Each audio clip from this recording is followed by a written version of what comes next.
It was the kind of afternoon that felt almost too perfect to be real. The sun hung low in a cloudless sky, scattering a golden shimmer across the ocean. Waves rolled lazily toward the shore, and the air carried the faint scent of salt and coconut sunscreen. Emily Carter, 19, and her best friend Sarah Miller, 20, had decided to spend the day at Clearwater Beach, a last-minute plan after a stressful week of exams. They were inseparable since childhood, the kind of friends who finished each other's sentences, and today, nothing seemed out of the ordinary. The girls were last seen near the quieter end of the beach. Far from the tourist-packed boardwalk, witnesses remembered them strolling barefoot along the waterline, carrying iced lemonades and laughing at something on Emily's phone. One couple recalled seeing them pausing to take photos against a jagged cluster of rocks that jutted out into the water. The tide was low, the weather calm, and there was no sign of danger.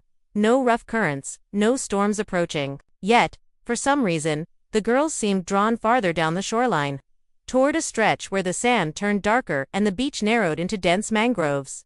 Around 3:47 p.m., a lifeguard on the central watchtower spotted them in the distance, or at least thought he did. They were too far away to see clearly, but something about the way they moved caught his attention. Emily seemed to be looking over her shoulder, almost nervously, while Sarah kept scanning the water as though expecting to see something. The lifeguard made a mental note to check on them later, but when he glanced back minutes later, they were gone. When their absence was first noticed, no one panicked. Friends assumed they had gone to grab snacks or take a walk along the pier. But by 6 p.m., the sun was sinking and the tide was rolling in, and still there was no sign of them. Their towels, sandals, and tote bags sat neatly arranged on the sand, untouched. Inside the bag were their wallets, car keys, and both phones that had been switched off, even though they were fully charged. The iced lemonades they had brought earlier were now warm and sweating in the heat. As the first shadows of evening stretched across the beach, a strange hush settled over the area where they had last been seen. A few beachgoers claimed to have heard something unusual around that time, a distant, almost metallic sound coming from the direction of the mangroves, followed by what one woman swore was a single, sharp scream. But when police were called and began searching the shoreline, they found nothing. No footprints leading into the water. No signs of a struggle. Just the silent, empty stretch of sand where Emily and Sarah's day at the beach had ended, without anyone seeing them leave, the moment the missing persons call came in. Clearwater Beach shifted from a place of leisure to a scene of urgency. Patrol officers arrived first, scanning the shoreline with flashlights as the last colors of daylight bled into the horizon. The search began methodically, officers fanning out along the sand while volunteers formed a human chain. Moving slowly toward the mangroves, the lifeguards kept their eyes on the water, scanning for any sign of movement. But the ocean.com just hours ago now seemed strangely still, as though holding back its secrets. By nightfall, the first helicopter circled overhead, its spotlight slicing across the dark water. The beam illuminated clusters of seaweed, abandoned beach toys, and the silver glint of waves, but no trace of Emily or Sarah. On the sand, officers took statements from every possible witness. Most people had nothing useful to offer. They had been too far away, too distracted, or simply hadn't noticed the girls. But one fisherman swore he'd seen two figures walking toward the mangroves shortly before sunset, and claimed a third, much taller figure was following them at a distance. His account was dismissed as unreliable, given he was nearly 100 yards away. Over the next 2 days, the search expanded. Divers swept the waters along the coastline, meticulously combing through coral formations and sandbanks. Search dogs were brought in to trace the girls' scent, but every trail seemed to fade near the water's edge. The most chilling discovery came on the third day, a single flip-flop buried halfway in wet sand. But it didn't belong to either Emily or Sarah. Investigators logged it as evidence, though they couldn't connect it to anyone.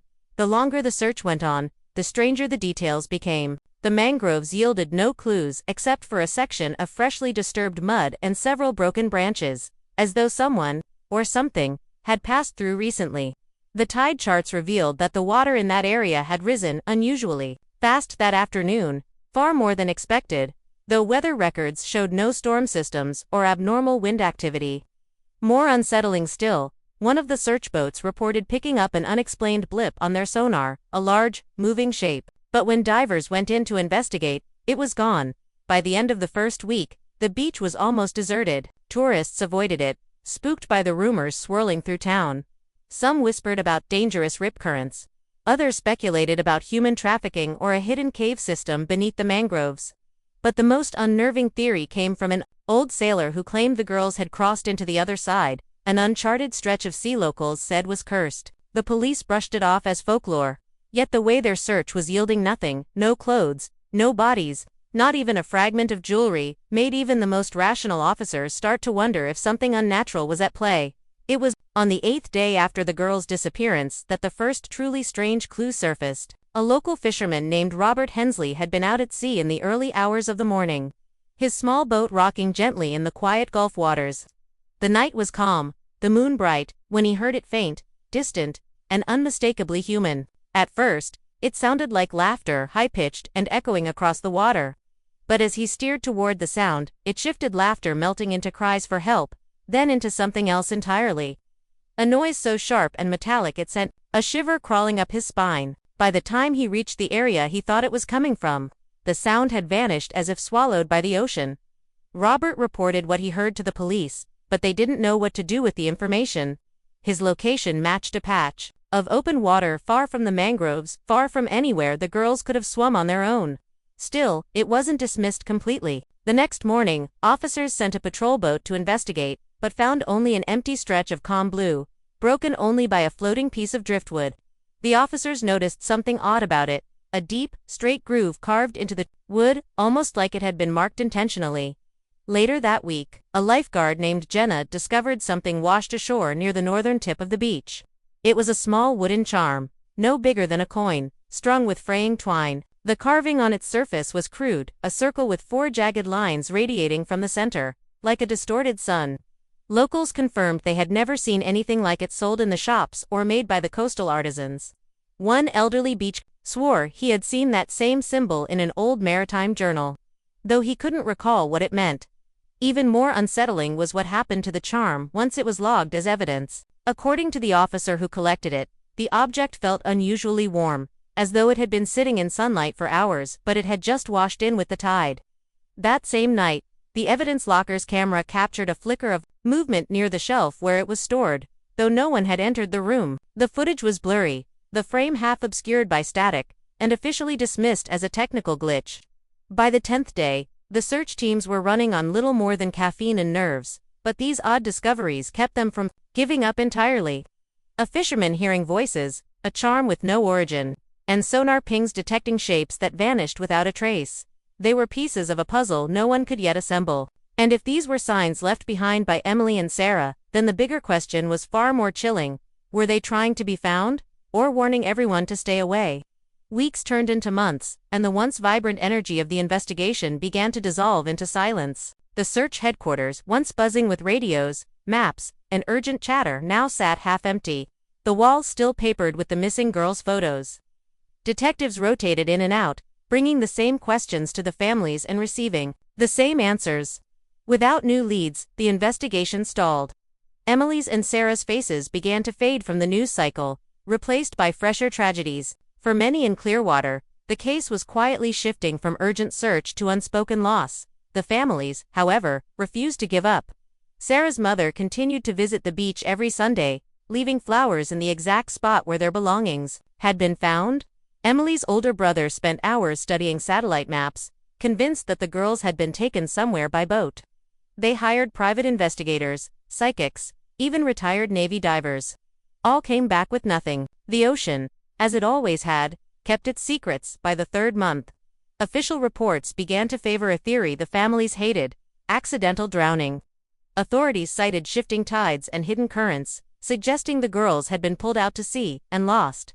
But that didn't explain the warm charm, the disturbed mangroves, or the fisherman's account of voices. In the police files, these anomalies were relegated to a small, unverified information section, as though they were inconveniences rather than clues. As autumn set in, the atmosphere around Clearwater Beach changed. Lifeguards reported fewer visitors, especially near the mangroves. Locals whispered about the vanishing spot, warning newcomers to avoid it after sunset. One bar along, the pier displayed a hand-painted sign reading, "We don't talk about the girls," half as a joke, half as a serious request. But underneath the uneasy humor was genuine fear. the kind that made people cross the street rather than walk past the sand where the towels had been found. By the 7th month, hope was nearly gone. Candlelight vigils grew smaller. The Facebook groups dedicated to finding the girls went quiet. Even the families began to speak less about it, not because they had stopped caring, but because the weight of unanswered questions was crushing. And then, just as the case seemed to vanish completely into the cold archives of unsolved disappearances, an unexpected call would shatter the stillness. A pilot, flying a routine route over the Gulf, had seen something on an island that wasn't supposed to exist. On a stormy afternoon in early spring, Captain Daniel Reeves was flying his small cargo plane along a familiar route over the Gulf of Mexico. The weather had been unpredictable all day, bursts of heavy rain, followed by unsettling patches of still air. To avoid a wall of dark clouds ahead, he dropped altitude, leveling out just a few hundred feet above the choppy waves. That's when his eyes caught something unusual on the horizon, a thin strip of pale sand cutting across the endless blue. At first, he assumed it was a mirage, the kind pilots sometimes see after hours in the cockpit, but as he drew closer, the shape solidified. The island was nowhere on his navigational charts. It wasn't just remote, it was absent, as though it had been erased from every official map. A jagged line of cliffs rose from one side, while dense jungle covered the rest, a lush green wall that seemed impenetrable. But what stopped him cold wasn't the island itself, it was the movement on the beach. Two figures were standing there, waving their arms in frantic, almost desperate motions. Even from the air, he could see they were both thin, barefoot, and sunburned, their clothes tattered like they had been wearing them for months. Reeves banked the plane to get a better view. The figures were now jumping and signaling toward him, but something about the way they moved made his stomach tighten. It wasn't just desperation, it was urgency, as if they were trying to warn him about something behind them. He leaned forward, scanning the tree line, and for the briefest moment, thought he saw another figure partially hidden in the shadows, taller, unmoving, watching. The pilot's radio crackled with static, cutting off his attempt to contact the Coast Guard. He tried his backup frequency, but the sound was drowned out by an eerie, low hum that seemed to come from nowhere. The closer he flew, the more the instruments on his dashboard began to flicker, the compass spinning, the altimeter dropping in sudden jerks. He had only seconds to decide whether to attempt a risky landing on the narrow beach, or circle back for help. Instinct told him to keep moving. Something about the place felt wrong. Dangerous. As he pulled the plane back toward open water, Reeves glanced one last time at the beach. The two figures were still waving, but now their movements were slower, as if drained of energy. And just as he cleared the island's edge, the taller shape in the shadows took a single step forward, and then the jungle swallowed everything from view. He climbed back into the clouds, heart hammering, certain of only one thing. Whatever he had just seen wasn't supposed to be there, and if help didn't arrive soon, it might be too late. 2 days after Captain Reeves' report, a joint team of Coast Guard officers and local authorities set out to find the uncharted island. They navigated by the coordinates Reeves provided, though several experienced sailors expressed doubt, claiming there was nothing but open water in that part of the Gulf. Yet, as their vessel cut through the waves, the island emerged slowly from the mist, exactly where the pilot had said it would be. From a distance, it looked untouched, almost beautiful, the kind of place travel magazines might call paradise. But as they drew closer, that beauty began to feel unnatural, like a stage set hiding something in the wings. The team anchored offshore and waded onto the beach, weapons slung and radios ready. The sand was warm underfoot, and the air was heavy, with the scent of damp vegetation. The first thing they noticed was the absence of footprints along the shoreline. If two people had been here waving for help just days earlier, the tide should not have erased every trace so completely. Moving inland, they spotted signs of human presence, a makeshift shelter built from driftwood and palm fronds, a fire pit surrounded by cracked coconut shells, and a rusty metal tin with scraps of dried fish inside. Whoever had lived here had done so for a long time, and had left in a hurry. What unsettled the team most were the carvings on the trees. Deep gashes had been etched into the bark, jagged symbols repeating in patterns, some resembling the sun-like emblem found on the wooden charm months earlier. In one spot, the carvings formed the word help, though the letters were uneven and appeared to have been made with trembling hands. Just beyond the carved trees, they found a length of rope tied high between two branches, from which hung several crude charms swaying gently in the breeze. They looked freshly made. Venturing deeper, They came across scattered glass bottles half buried in the soil, their insides blackened with soot. These weren't ordinary trash. The bottles appeared to have been repurposed as torches. A small pile of them sat in a rough circle around a patch of trampled grass, as though someone had been keeping watch through the night. One officer remarked in a low voice that the setup reminded him less of a camp, and more of a perimeter defense. But what were they trying to keep out? Or worse, keep in? The deeper they pushed into the jungle, the heavier the air became, thick with the buzz of unseen insects, and the faint smell of something metallic, like blood or rust. And then, just as they reached the point where the trees grew so dense they blocked out most of the light, the lead officer froze. In the shadows ahead, a narrow clearing opened, and at its center was something that made the entire team go silent. A single tattered piece of clothing caught on a branch, a faded floral tank top, sun-bleached and frayed. The garment matched the description of one Emily had been wearing the day she vanished. But there was no sign of her. And the jungle around them was suddenly far too quiet. When the rescue team returned to their boats that evening, the sun was already sinking into the horizon, painting the sky in deep reds and bruised purples. They had searched every accessible part of the island, marked every symbol, and collected every item they could find, but there was no trace of the girls themselves. The evidence they brought back, the tattered tank top, the rope charms, the scorched bottles painted a picture of survival, but also of fear. It was as if Emily and Sarah had been fighting against something unseen, something that had the patience to wait them out. Officially, the search was labeled inconclusive. The authorities claimed weather conditions made it impossible to conduct a thorough follow-up expedition. But among the crew who had set foot on the island, none believed the weather was the real reason. Several of them admitted, off record, that they had felt watched the entire time they were there, the hairs on their neck prickling, the sensation of eyes tracking them from the dense foliage. One officer swore he had heard the faint sound of breathing just beyond the tree line, though when he turned, there was only shadow.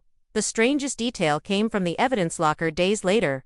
The rope charms, once inert, were now faintly damp, as though they had just been pulled from the sea, even though they had been stored in a sealed, climate-controlled room. The floral tank top, too, seemed different. The scent of salt water that had clung to it had vanished overnight, replaced by a faint, metallic smell that made the technician handling it recoil. Locals, of course, had their own explanations. Some believed the girls had been taken by smugglers or pirates using the island as a hideout. Others whispered about old maritime legends that the island appeared only at certain times, trapping whoever set foot on it until the sea took them back. A few even claimed the symbols carved into the trees were warnings left by previous victims, marking the boundaries of a place they called the waiting ground. Whatever the truth, no one in Clearwater dared to venture near that part of the Gulf again. The case remains officially unsolved. The girls' families still hold on to hope, though the hope has changed from believing they might come home to simply wishing to know what happened. The island is absent from maps, the coordinates now restricted in Coast Guard records, as if someone decided it was better if no one else found it. But every so often, fishermen report seeing lights flickering on a distant shore where no island should be. And sometimes, late at night, when the wind is just right, people standing on Clearwater Beach swear they can hear faint voices calling from far out at sea, voices that sound like two girls, still waiting to be found. Maybe Emily and Sarah's story ended on that beach.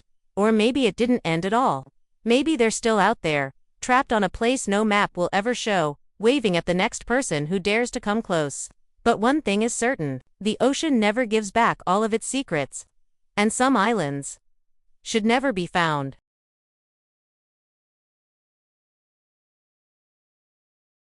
If you liked this video, don't forget to hit that like button, share it with your friends, and drop your thoughts in the comments below. Most importantly, subscribe and hit the bell icon so the next secret finds you first.